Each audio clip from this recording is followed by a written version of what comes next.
C'est la pire loi que la gauche puisse proposer aujourd'hui, en tout cas depuis 2012.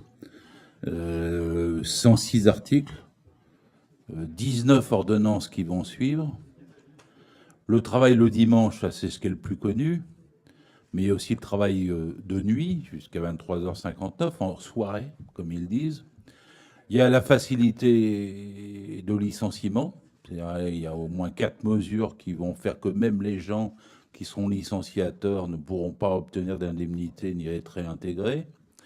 Vous avez la case de l'inspection du travail, la suppression du droit pénal du travail, l'insécurisation des élus du personnel dans les entreprises.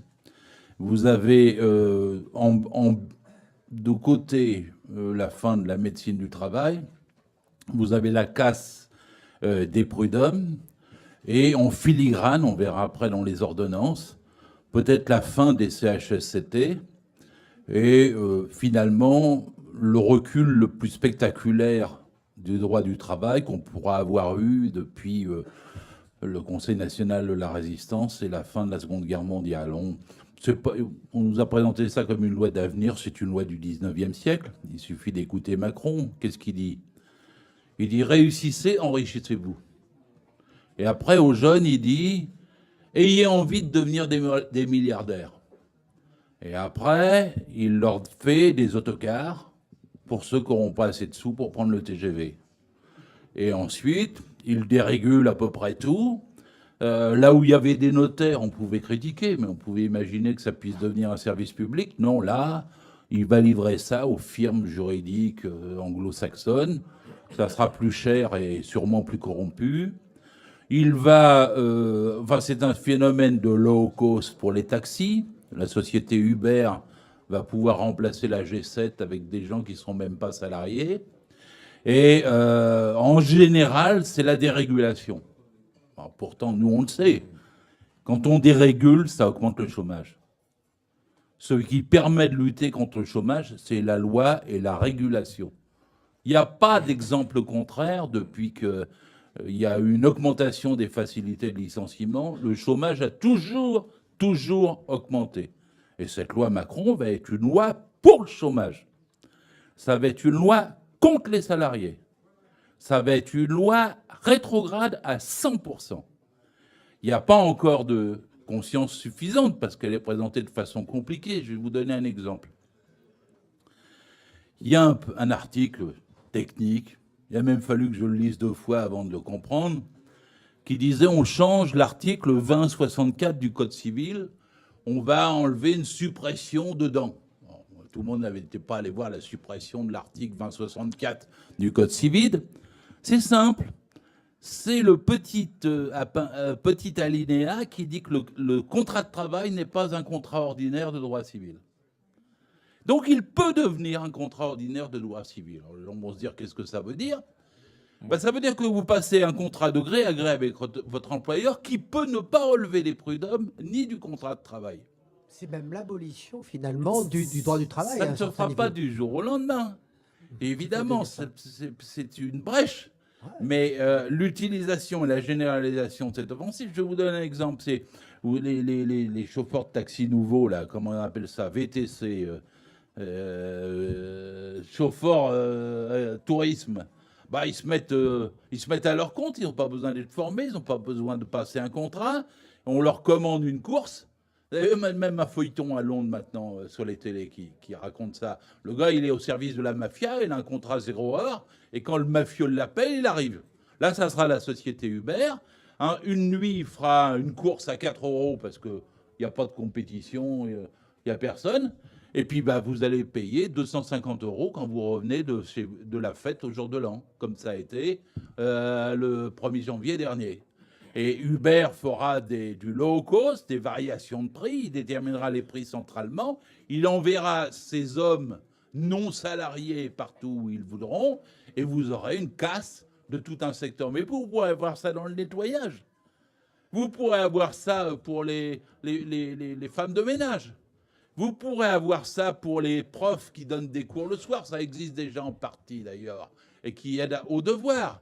C'est-à-dire que vous pouvez avoir une casse de petit à petit de centaines de milliers d'emplois qui ne relèvent plus du contrat de travail, donc il n'y aura plus de cotisation sociale, ça fera des rentrées en moins, qui relèveront d'un contrat civil, qui ne redonneront pas, quand il y a un conflit, au prud'homme, et qui seront tranchés par un juge de paix ordinaire. Alors c'est une petite brèche, les gens.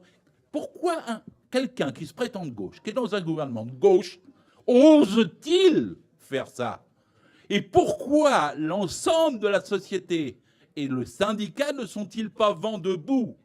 S'il y avait le début d'une loi comme ça, écoutez-moi bien, qui soit mise en place dans d'autres circonstances, on serait tous en manifestation. Permettez-moi de vous dire que ces manifestations méritent plus de 3 à 4 millions de personnes. Ce qui se passe est grave. Alors il faut l'expliquer, parce que 106 articles, les gens ne vont pas se rendre compte du jour au lendemain. On leur dit le dimanche, les gens vont être volontaires. Mais il n'y a personne qui est volontaire. Essayez de travailler le dimanche si votre patron ne veut pas. Essayez de ne pas travailler le dimanche si votre patron veut. C'est pas vous qui décidez. Et ensuite on dit oui, mais ils vont avoir un meilleur salaire. Mais c'est faux.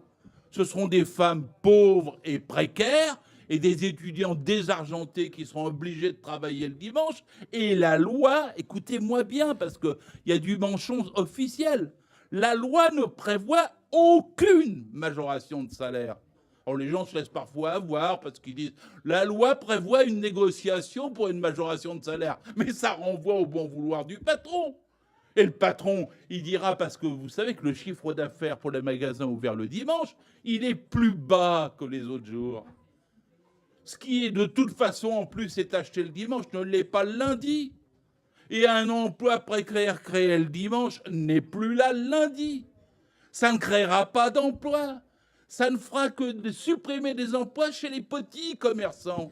La DARES a calculé, c'est plus de 30 000 emplois en main. C'est une loi de chômage le dimanche. Tout ce qu'on vous dit sur ça créera du boulot, des affaires, c'est faux. Et donc, ni les salariés, ni les usagers n'y ont intérêt. De toute façon, les magasins seront vides le dimanche au bout de quelques semaines quand tout sera ouvert. Il faudra payer l'électricité, du gardiennage et des frais pour que ça fonctionne. Quel est le but ? C'est un but idéologique et pas économique. Le but, c'est de casser la semaine de travail. Le but, c'est de casser la durée légale du travail.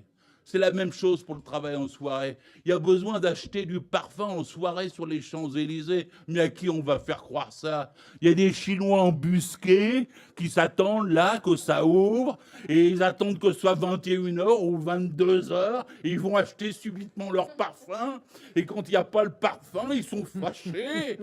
Et ils appellent tout de suite Laurent Fabius pour dire « Mais comment nous ne sommes pas bien traités sur les Champs-Élysées pour acheter du parfum ?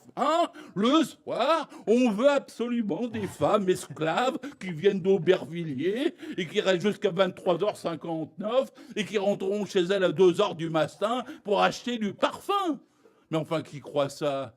Les touristes chinois, ils ont des tours opérateurs qui prévoient sur 4 ou 5 jours l'après-midi commerce, l'après-midi achat. C'est jamais le soir. Et deuxièmement, si les Chinois vous se mettez à acheter du parfum, maintenant ils ont une bonne solution, c'est de l'acheter dans l'aéroport, en free tax, à Blagnac, parce que c'est un aéroport qui est devenu chinois et que Macron a vendu. Et donc il y a une absurdité à nous faire croire qu'il y aurait quelque chose de plus le dimanche. C'est purement idéologique. Et ce gars-là, je ne sais pas d'où il vient, ou plutôt je sais trop bien. Il n'a jamais compris ce qu'était un syndicat. Il n'a jamais bossé dans une cantine. Il n'a jamais bossé dans un chantier. Il ne sait pas ce que c'est que de faire. C'est un patron qui vous presse pour faire plus de 48 heures par semaine. Il dérégule. Mais les dérégulations, ça fera qu'il y aura moins d'embauches. Si les gens travaillent 2 fois plus, ça sera la place de ceux qui n'ont pas de boulot. Toute dérégulation se traduit par un drame social. Seule la régulation et la loi est un signe de civilisation et de progrès humain. Et si vous régulez, vous partagez le travail. Et il faut partager le travail, il faut aller vers 30 heures et pas remettre en cause les 35 heures quand on a 6 millions de chômeurs. Et Macron est un ovni. qui vient, qui ne comprend pas la société, qui ne sait rien, il est plongé avec des projets du 19e siècle et avec ceux du MEDEF pour arriver aujourd'hui à nous imposer une dérégulation sur tout. Alors, je n'ai pas tout dit, hein, parce que même sur la lutte pour le travail illégal, ça ira mal. Parce qu'il n'y aura plus de droit pénal du travail. On ne verra plus un patron au tribunal entre deux délinquants parce qu'il aura du travail dissimulé. Ça sera maintenant l'administration qui le convoquera, qui lui dira, écoutez, vous n'êtes pas en règle. Voulez-vous vous mettre en règle? Si vous avez un délai, et puis si ça ne se passe pas, on vous interdira pendant 1 mois maximum. Et puis, selon les circonstances, on négociera avec vous, ça sera du plaidé coupable. Il n'y a plus de droit pénal du travail. Quand un patron fait une faute inexcusable, quand il prend du travail au noir, ça sera du négocié avec l'administration. Et donc avec des gens qui, politiquement, auront l'oreille, parce que comme ce ne seront plus les inspecteurs du travail qui le feront, mais les directeurs anciens du travail qui s'appellent directs maintenant, eh bien, on parlera entre gens du beau monde, entre sous-préfets et puis employeurs. Les prud'hommes, c'est pareil, ils ont supprimé les élections prud'hommes, mais vous vous rendez compte? Supprimer les élections prud'hommes. Ils ont dit que c'est parce qu'il y avait 34,5% de votants. Si on se met à supprimer toutes les élections qui ont 34,5% de votants en République, il ne va plus y en avoir beaucoup, hein? Et on dit que ça coûte trop cher, ça coûte 4,77 €, 4,77 € par voix. C'est 4,80 € pour l'ensemble des autres scrutins. Ils n'ont pas supprimé les élections aux chambres de commerce, aux chambres d'agriculture. Et là, en supprimant les élections au prud'homme, vous savez ce qu'ils font? C'est la seule élection où les immigrés pouvaient voter. Dans une élection nationale, où ils avaient le droit d'élire les juges de la République. Et là, on supprime cette seule chose. Alors ceux qui font ça, puis qui me disent après, je suis pour le droit de vote des étrangers, je ne les crois pas. Parce qu'ils avaient quelque chose à valoriser, à mettre en évidence, et ils l'enlèvent. Vous voulez que je continue? Non, j'ai plus le temps, hein, c'est ça. Merci Gérard Filoche. Merci. Merci.